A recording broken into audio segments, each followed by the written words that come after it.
ବର୍ତ୍ତମାନ ଯାହା ସୂଚନା ମିଳୁଛି ଚମ୍ପିଆନ୍ ଟ୍ରଫି ପୂର୍ବରୁ ଟିମ୍ ଇଣ୍ଡିଆକୁ ଶକ୍ତ ଧକ୍କା, ବାଦ୍ ପଡ଼ିବେ ଏହି ଷ୍ଟାର ଖେଳାଳି। ତେବେ ସୂଚନା ଅନୁସାରେ ଆସନ୍ତା ଫେବୃଆରୀ 19ରୁ ଆରମ୍ଭ ହେବାକୁ ଯାଉଛି ଚମ୍ପିଆନ୍ ଟ୍ରଫି ଟୁର୍ଣ୍ଣାମେଣ୍ଟ। ତେବେ ଘୋଷଣା ହୋଇଥିବା ଏହି 15 ଜଣିଆ ଦଳରୁ କିଏ କିଏ ଚୂଡ଼ାନ୍ତ ଏକାଦଶରେ ସ୍ଥାନ ପାଇବେ, ତାହାକୁ ନେଇ ରହିଛି ଏବେ ସମସ୍ତଙ୍କର ନଜର। ରୋହିତ ଶର୍ମାଙ୍କ ନେତୃତ୍ୱରେ ପଡ଼ିଆକୁ ଓହ୍ଲାଇବ ଟିମ୍ ଇଣ୍ଡିଆ। ସେହିଭଳି ସୁମନ ଗିଲଙ୍କୁ ଉପ-ଅଧିନାୟକ ଭାବେ ଦଳରେ ସାମିଲ କରାଯାଇଛି। ତେବେ ଚମ୍ପିଆନ୍ ଟ୍ରଫି ପୂର୍ବରୁ ଭାରତକୁ ଲାଗିଛି ଶକ୍ତ ଧକ୍କା।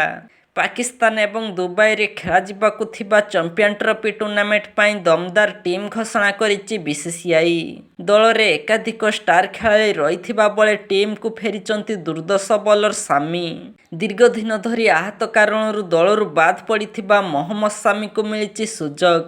ଚମ୍ପିଆନ୍ ଟ୍ରଫି ଟୁର୍ଣ୍ଣାମେଣ୍ଟରେ ଏଥର କମାଲ କରିବେ ବୁମରାହ ଓ ସାମି ଯୋଡ଼ି ବୋଲି ଅନୁମାନ କରାଯାଉଛି।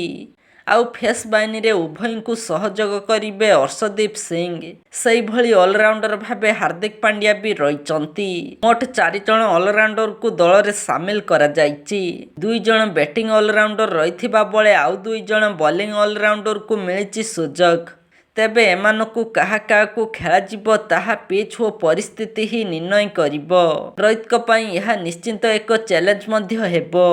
ପ୍ରକାଶ ଥାଉ ଯେ ଭାରତୀୟ ଷ୍ଟାର ବ୍ୟାଟର ସଞ୍ଜୁ ସାମସନ୍ ଏବେ ଆହତ ହୋଇଛନ୍ତି ଚମ୍ପିଆନ୍ ଟ୍ରଫି ପୂର୍ବରୁ। ସେ ଆହତ ସମସ୍ୟାରୁ ମୁକୁଳିବା ପାଇଁ ପ୍ରାୟ 5-6 ସପ୍ତାହ ସମୟ ଲାଗିପାରେ। ଭାରତୀୟ ଷ୍ଟାର ୱିକେଟରକ୍ଷକ ବ୍ୟାଟର କେରଳ ତରଫରୁ ରଣଜୀ ଟ୍ରଫିର କ୍ୱାର୍ଟର ଫାଇନାଲ ମ୍ୟାଚ୍ ମଧ୍ୟ ଖେଳିପାରିବେ ନାହିଁ ବୋଲି ଜଣାପଡ଼ିଛି। ଆଙ୍ଗୁଠିରେ ଲାଗିଥିବା ଆହତ ସମସ୍ୟା କାରଣରୁ ସାମସନ୍ ଆଇପିଏଲ୍ ପ୍ରାରମ୍ଭିକ ମ୍ୟାଚ୍ଗୁଡ଼ିକରୁ ମଧ୍ୟ ବାଦ୍ ପଡ଼ିବେ। କାରଣ ମାର୍ଚ୍ଚ 21 ତାରିଖରୁ ଚମ୍ପିଆନ୍ ଟ୍ରଫି ଆରମ୍ଭ ହେବାକୁ ଯାଉଛି, ଯାହାଫଳରେ ରାଜସ୍ଥାନ ରୟାଲ୍ସ ତାଙ୍କର ଅନୁପସ୍ଥିତିକୁ ଅନୁଭବ କରିବ। ଷ୍ଟାର ବ୍ୟାଟର ସଞ୍ଜୁ ସାମସନ୍ ଦକ୍ଷିଣ ଆଫ୍ରିକା ବିପକ୍ଷ ଟି-20 ସିରିଜରେ ଶତକୀୟ ପାଳି ଖେଳିଥିଲେ। ମାତ୍ର ଇଂଲଣ୍ଡ ବିପକ୍ଷ ଟି-20 ମ୍ୟାଚ୍ରେ ସଞ୍ଜୁ ସାମସନ୍ଙ୍କ ବ୍ୟାଟ୍ ଶାନ୍ତ ରହିଥିଲା। 5ଟି ମ୍ୟାଚ୍ରେ ସେ 10.20 ହାରରେ ସଞ୍ଜୁ ମାତ୍ର 51 ରନ୍ କରିଥିଲେ।